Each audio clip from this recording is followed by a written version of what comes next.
Alright, so today we're going to talk about simplifying fractions. So here I have the fraction 8/12. And it looks fine, it's a fraction, we have a numerator and a denominator. However, this fraction is not what we would call in simplest form.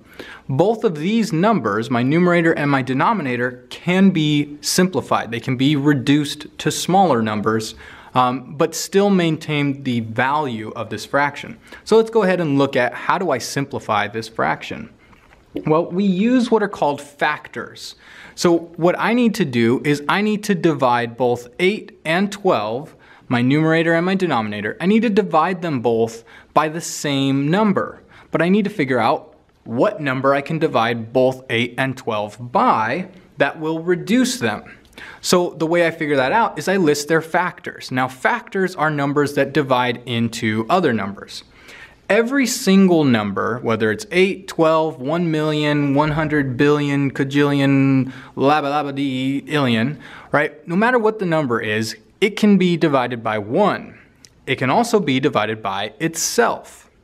So factors of 8 would be 1 and 8 because I can divide 8 by 1 and I can divide 8 by 8. Same thing with 12. I can divide 12 by 1 and I can divide 12 by 12. So now let's look at some other factors. I can divide 8 by 2. Well, if I divide 8 by 2, I get 4. So 4 is also a factor of 8 because I could divide 8 by 4 and get 2. Notice that these are pairs and these are pairs. Same thing with 12. I can divide 12 by 2 and I get 6, or vice versa. I can divide 12 by 6 and I get 2. Again, we have our pairs here and we have our pairs there. Now, I can also divide 12 by 3 and that would get me 4. Again, vice versa, and here's another pair. So that's great, I have all this information. Now, how does that help me simplify my original fraction? What do I do with all these factors to help me simplify this? Well, what we're looking for is something called the greatest common factor, or the GCF. And the greatest common factor is the factor that both my numbers have in common that is the largest. So I could come down here and I could see, okay, they both have a factor of 1. All right, they both have a factor of 2.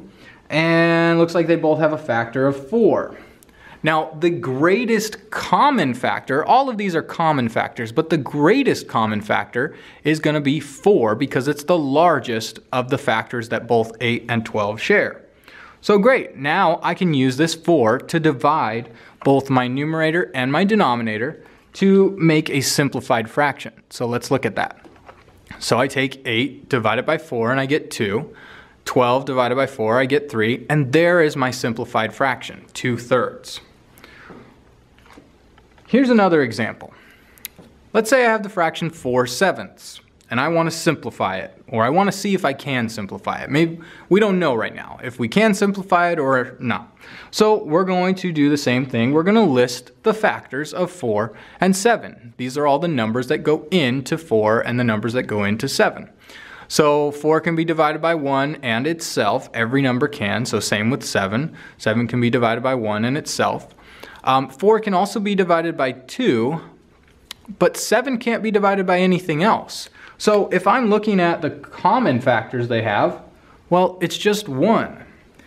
Now 1 is not really a helpful factor when trying to simplify fractions. Let me explain why. If I try to take my original fraction, 4/7, and divide both of them by 1, I'm left with the exact same fraction. 4 divided by 1 is 4, 7 divided by 1 is 7.